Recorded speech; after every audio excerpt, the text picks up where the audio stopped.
Welcome to the Growth Pod. Today on the podcast, we are welcoming back Aurora Winter. If you missed her first episode, go listen to that. But for those of you who want a refresher on her background, Aurora is a successful entrepreneur, best-selling author, TV writer, producer, and the founder of SamePagePublishing.com. Using her expertise in film and neuroscience, she helps people tell memorable stories that build brands, books, and businesses. Aurora's book, Magic Mystery in the Multiverse, is a Reader's Choice Award Gold winner. And the second book in this trilogy, Secret Multiverse Academy, just launched on Kickstarter yesterday. Aurora, welcome back to the podcast.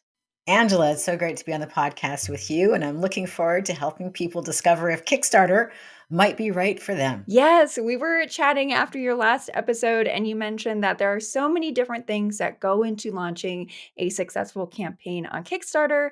And I thought that this would be a great way to get a behind the scenes look of a launch in real time. So, with that, you're running a Kickstarter campaign to promote Secret Multiverse Academy.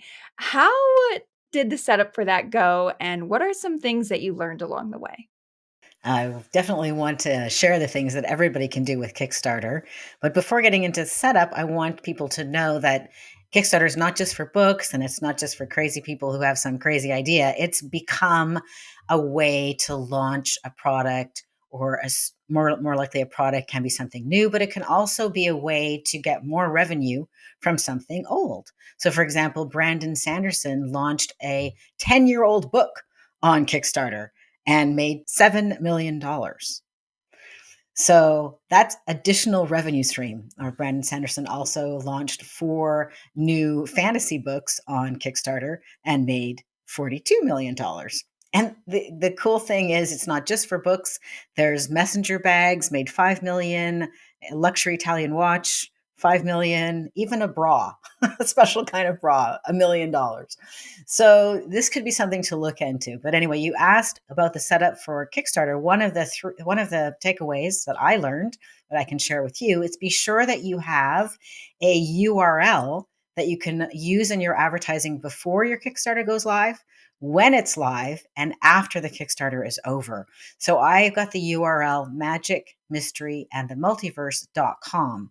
And that means that now, while the Kickstarter is live during this short window, is just going to be live for 17 days, Magic Mystery and the Multiverse.com redirects to the specific page on Kickstarter. Now, why this is important is because the Kickstarter page is only going to be live for 17 days. And if you set up a bunch of advertising linking to that, then people will get a dud link at the end.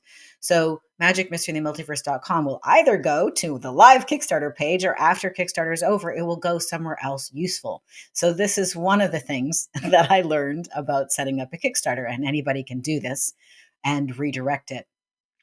The second thing I learned about Kickstarter, which applies to everybody, is that it can be a way to tenfold your revenue.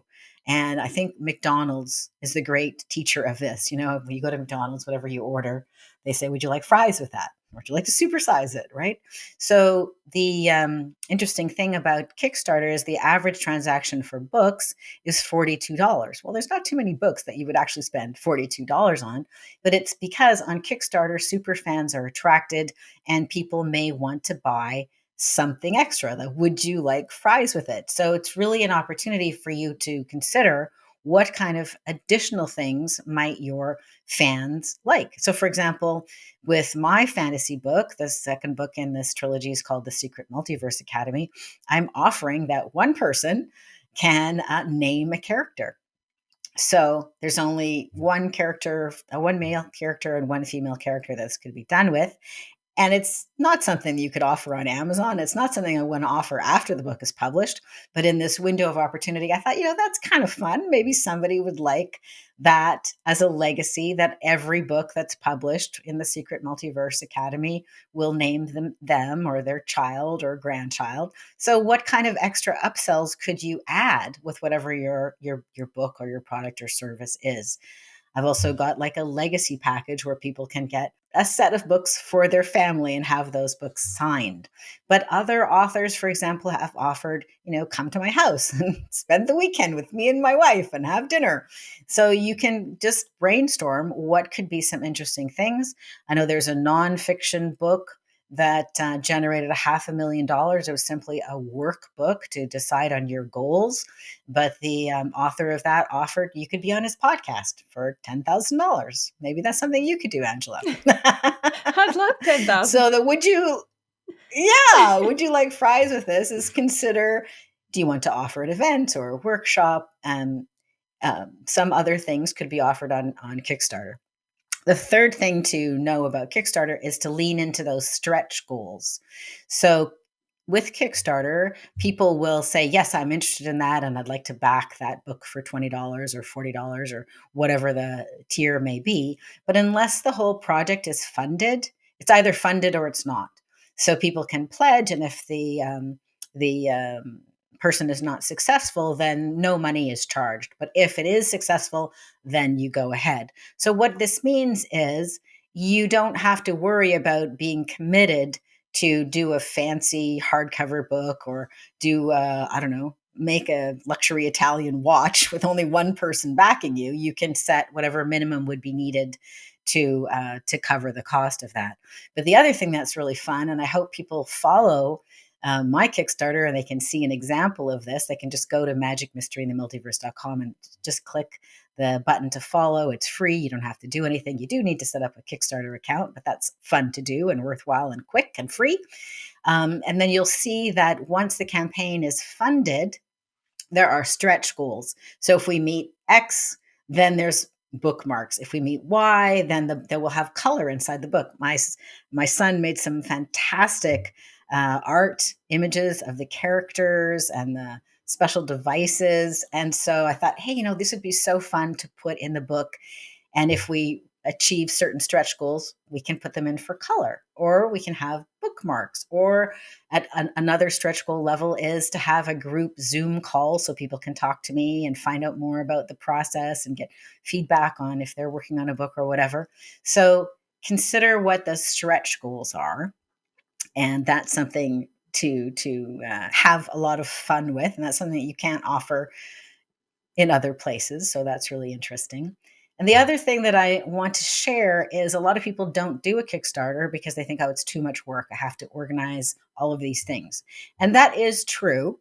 There is a lot to organize a Kickstarter, but you also really want to have all those assets anyway. Whenever you're launching your book or your product, you do want to have all of these things together. Kickstarter just is an opportunity to force yourself to get it all done, in advance. So those are a couple of little tips I want to give people as an example that they may want to do Kickstarter too. Yeah, I think all of that is such great information for anybody who's considering starting their own Kickstarter to launch a product or something that they've been working on. I want to just hone in on two things that you brought up. One is that, you brought up the example of it's a rare case where anybody's going to spend $40 on a book. And I think that's really important. There's always going to be a subset of people who work with you, buy your products, buy your services, who want to take the next step. And this is a really fun way to encourage them to do that with you. You can increase the amount of commitment that they have by offering these tiered options. But also, the second thing that you mentioned is there's almost like a gamification aspect to it with those stretch goals. So once it's fully funded, there's more that can be done on top of that, like you said, to create something even more special. And I think that introduces a really neat aspect of gamification to your Kickstarter campaign. Exactly right. And with the Kickstarter, you can create beautiful product. In my case, creating just the most stunning hardcover books possible. And the other thing is you can also acknowledge people in fun ways. So people who back the Kickstarter for Magic Mystery and the Multiverse will be acknowledged in the back of the book forever. They'll see their name in there. So that is a really cool thing to be acknowledged and to know that you were part of making the book happen. So that is, really, really cool. And the other thing is like with a TV, with a book series, well, I'm hoping to get my book series as a TV series. BBC has expressed interest in that, working on that. You can also offer digital products. So, for example, with Magic Mystery in the Multiverse, we're going to be offering the art behind it. So it's not a graphic art book, but because I created or had my son create such beautiful art images, people who fund it are going to be able to get those delivered to them electronically. So that can be kind of fun. We're still working on the merchandising aspects, but one thing that you can offer on Kickstarter is merchandising. You can offer t-shirts or cups or whatever kind of bling might be kind of fun to offer. The other thing I really want to emphasize for those of you who are listening who are like, oh, maybe I want to try Kickstarter. First, like, go onto Kickstarter and back a few projects and see how it's done. Look, whatever business you're in, look and see if there are other projects that have been successful in your business. I think there's so many different products that have been a success. Follow my Kickstarter just so you can see what it's like. And who knows, maybe you'd like to buy a fantasy book and get your name in the acknowledgments. Maybe you want to even name a character. That would be kind of fun. But the other thing is to consider with Kickstarter, what I've really learned is it's not Kickstarter or how you would normally be selling. It's and you can do Kickstarter quite frequently. Kickstarter is done first. For example, the brand new book, The Secret Multiverse Academy, is not available anywhere else. It's coming out first on Kickstarter. Much later, it'll come out on other platforms. But you can also, like Brandon Sanderson did, he had a 10-year-old book, but he did a special edition leather brown 10 years later and made millions of dollars. So consider another kind of format, like a special edition. It can be something old that's been popular that you offer again, or it can be something brand new that nobody's seen. And the worst thing that happens is you pull together all your marketing and it doesn't get funded. So then you try again, whatever. And the best thing that can happen is you find new fans, you create more of a relationship with them by offering something really special. Yeah, absolutely. I am very inspired by all of this information that you're sharing. You mentioned quite a few different types of businesses that have been able to successfully leverage Kickstarter, from Italian watches to tote bags to, of course, authors as well. How do you know if Kickstarter is right for you when you're considering launching a product or service?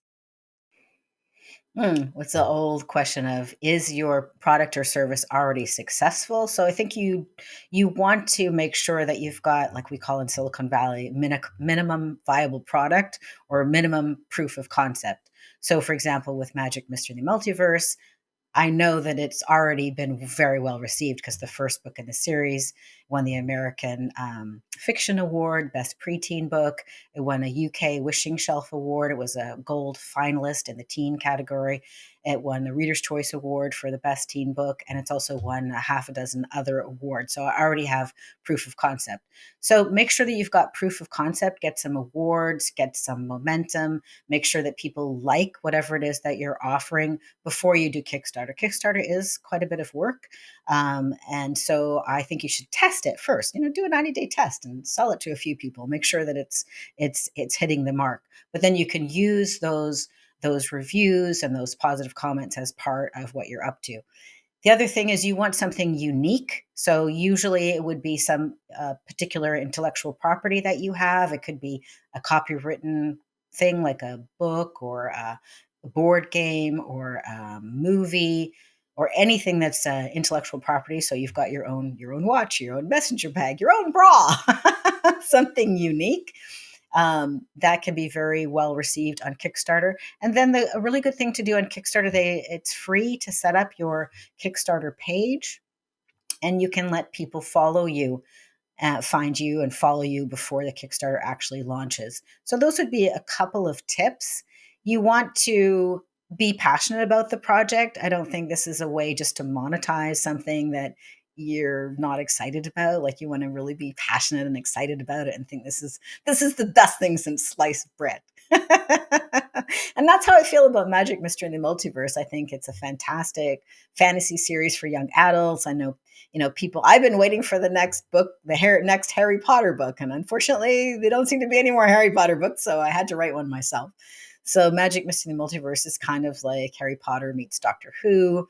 would appeal to people who like Percy Jackson or like Shadow and Bone or like the Harry Potter books. So, or who like the Narnia series by C.S. Lewis. It's fun, lighthearted, young adult fantasy series that the whole family can enjoy.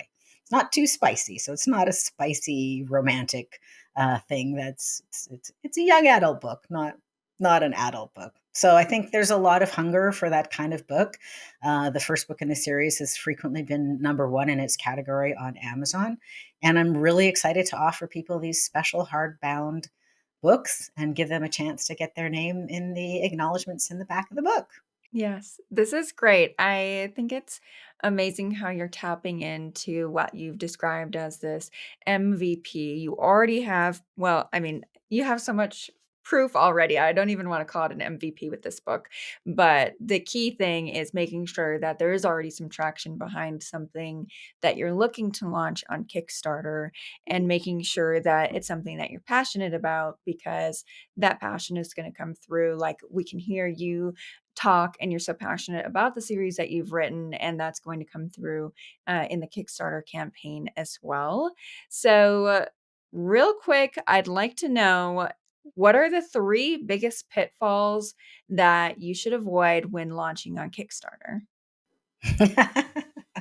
Yes, three biggest pitfalls. Well, I think we've covered already quite a few of them. You want to make sure that you have that minimum viable product. You've got some momentums. You've got reviews. You want to make sure that you've got a URL that you can redirect, that you own.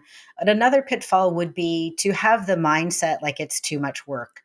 Really, you need all of these marketing assets anyway when you're going to launch your book or you're going to launch your product. Just Kickstarter is an opportunity for you to get your act together and pull them all together in advance. And it can be fun. It can be fun to think, what would people want? I think another opportunity that Kickstarter provides is you can invite the people who like what you're up to create some buzz. So I'd love, if you follow Magic Mystery in the Multiverse on Kickstarter, share it with people in your friend or in friend group or community group who are interested in young adult fantasy. So a big mistake is not thinking through, how can I make this? How can I gamify it? How can I make it fun to share?